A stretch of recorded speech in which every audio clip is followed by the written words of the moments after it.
Evrim, belki de bu aralar daha sık duymaya başladığımız bir sözcük. Zira kendisi birçok parametreye bağlı olarak gelişen ve diğer bilimlerle de ilişkili olan bir süreç. Özellikle hayvanlarla insanlar arasındaki farklılıkların anlaşılmasında büyük bir rehber. Peki insanlarla hayvanlar nasıl oldu da ayrıldı? Ne oldu da insanoğlu türler arasındaki en yakın akrabasının bile kazanamadığı konuşma özelliğini kazandı? Gelin bu soruların cevabını birlikte vermeye çalışalım.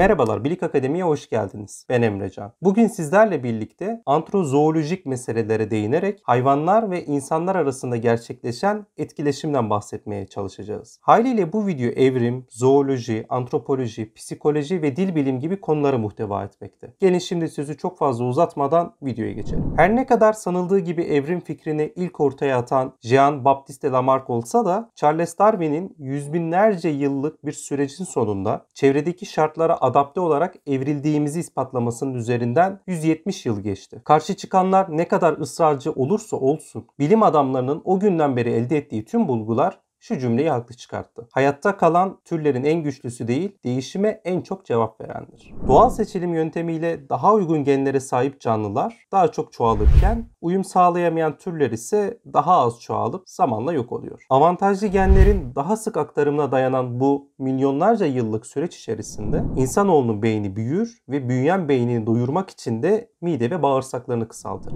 Atalarımız daha az enerji harcamak ve görüş açısını genişletmek için iki ayağının üzerinde durmaya başlar ve ateşi bulduktan sonra daha az ihtiyaç duyacağı sivri dişlerinin yerini bugünkü dişleri alır. İnsanın gittikçe büyüyen kafatası doğum kanalından geçemediği ve iki ayağı üzerinde kalkıp rahmi daralttığı için doğum 10 ay erken gerçekleşir. Bu erken doğumun dayattığı 20 yıla yakın bir büyüme ve gelişme süreci de ortaya aile kavramının çıkmasına yol açar. Liste çok fazla daha uzatılabilir. Kendisini diğer hayvanlardan üstün kılan evrimi sırasında insanoğlunun kazandığı en önemli niteliklerden birisi de dildir. Zoologların bulguları aslında hayvanların da sesleri kullanarak haberleştiklerini göstermektedir. Yani köpekler sadece bizi korkutmak için havlamamaktadır. Özellikle bazı türlerin yaklaşan tehlikeleri, bir hayvanı haber verebildikleri ya da bir yiyeceğin yerini söyleyebildikleri bilinmektedir. Ancak en fazla bunları yapabilirler. Hayvanlar bizim gibi kompleks cümleler kurup soyut düşünememektedirler. Bilim insanları 1950'lerde şempanzelere konuşmayı öğretmeye çalışsa da başarılı olamadılar. Kite ve Katerina Hayes'ın bizzat kendi çocuklarıyla birlikte yetiştirdikleri ve konuşma terapisi verdiği Vicky adlı şempanze sadece 3-5 kelime öğrenebildi. Durum işaret diline dönüşünce biraz daha verim alınabildi. Belki de sorun bilişsel bir yetersizlikten ziyade şempanzenin insanların çıkardığı sesleri çıkaramaması olduğu düşünülebilir. Ancak burada da sonuç pek değişmedi. 60'lı yıllarda Washoe ve Simbi adlı şempanzeler üstüne fazla gidildiğinde etrafındaki insanlara saldırmaya başladı. 80'lerde şempanze Kanzi daha da etkileyici başarılara imza atacaktı. Kelimelere karşılık gelen sembollere basarak iletişim kuran bu şempanze çetrefilli soruları yüksek oranlarda doğru cevap verebilmekte, birçok eşyayı birbirinden ayırt edebilmekte, talimatları anlayabilmekte ve isimleri ve fiilleri yan yana getirerek derdini anlatabilmekteydi. Ancak yine de ortada 2-3 kelimelik basit cümlelerden fazlası yoktu. İstediği şeyleri belirtmekten, talimatları yerine getirmekten ve soruları tek kelimelik cevaplar vermekten öteye gidemiyordu. Ve bir bebeğin aksine kendiliğinden konuşmaya çalışmıyor, etrafındaki eşyalara isim takmaya çabalamıyordu. Kısacası hala gerçek bir dil yeteneğine sahip olduğu söylenemezdi. Peki ne oldu da insanoğlu türler arasındaki en yakın akrabasının bile kazanamadığı konuşma özelliğini kazandı? Aslında evrim sürecinde tesadüfi faktörlerin de etkisiyle kompleks bir dil geliştirmemizin arkasında daha kalabalık olma zorunluluğu vardır. Az kişiden oluşan gruplarda sosyal hayvanlar birbirlerini tımar edebiliyor ve endorfin salgılanmasına yol açarak kendine dost ve müttefik bulabiliyordu. Evrimsel süreçlerimizin bir yansıması olan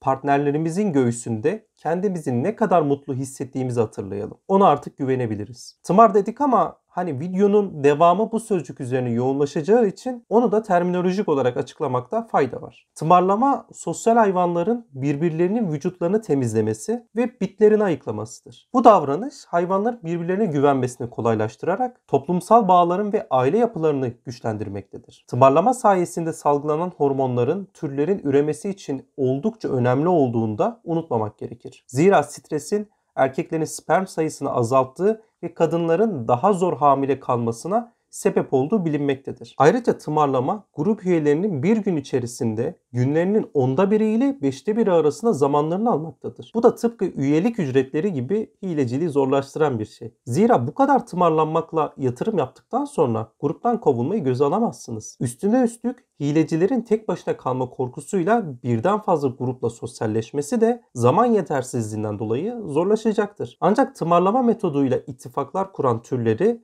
zor durumda bırakan iki büyük engel durum var. Biri beynin neokonteks yapısıyla yani düşünme yapısıyla alakalı olan kısım. İkincisi ise ve belki de en önemlisi zamandır. Bir gün içinde ancak belirli sayıda türdeşimize tımar edebiliriz. Bu sorun insanlarda daha zor çünkü insanlar diğer türlerden daha kalabalık gruplar oluşturabiliyor. Bu büyüklükteki bir grupla tımarlanma yoluyla ilişki kurmak, zamanımızın %40'ını bu işe ayırmak ve dolayısıyla da açlıktan ölmek demek. İşte evrim burada devreye giriyor. Getirdiğimiz kompleks dil insanın bu engelleri aşmasına yardımcı oluyor. Dunbar sayısına ismini veren psikolog ve antropolog olan Robin Dunbar'a göre dedikodu insan türünün birbirini görmeden tımar edebilmesini ve böylece daha fazla sayıda insan içeren bir ittifaklar sistemini kurabilmesini sağlıyor. Hem de bunu yaparken elleri diğer işler için serbest kalıyor. Oldukça ucuz ve etkili bir yöntem yani. Ayrıca tek tek gözlem yapmanın mümkün olmadığı kalabalık gruplarda da dedikodu, üyelerin itibarı, güvenilirliği ve kabiliyetler hakkında da bir fikir verdiğinden işbirliğini bozan mızıkçı üyeleri ve dışarıdan sızanları da saptamayı mümkün kılıyor. İşte bu sesli tımarlama zamanla kompleks bir dil yaratmaktadır. İnsanların dedikodusu primatların birbirlerini tımarlamasının yerini alır. Bunu gösteren önemli delillerden birisi de dilin hikaye anlatma doğrultusunda evrildiği gerçeğidir. Till Nicolaus von Heiser 2014 yılında yayınlanan bir makalede dilin ilk olarak hikaye anlatmak için evrildiğini ve ancak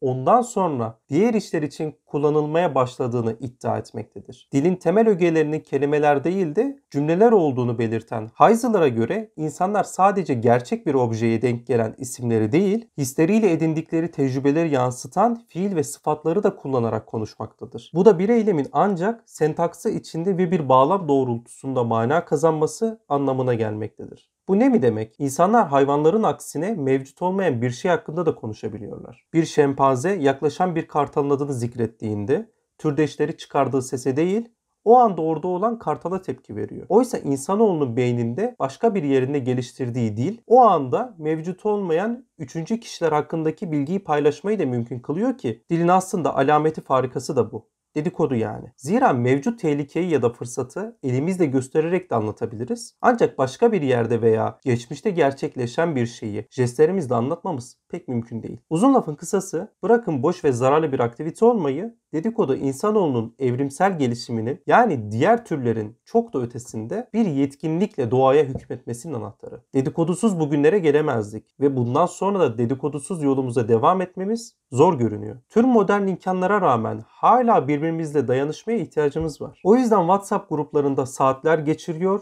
ve fırsatını ilk bulduğumuz anda akrabalarımızı, arkadaşlarımızı ve tanıdıklarımızı kıyasıya çekiştiriyoruz. Ya da analiz ediyoruz diyelim ve videoyu sonlandıralım. Eğer videoyu beğendiyseniz beğen butonuna basmayı, gelişmelerden haberdar olmak için bildirim çanını açmayı ve henüz kanala abone olmadıysanız abone olmayı unutmayın. Bir sonraki videoda görüşmek üzere. Bilimle kalın.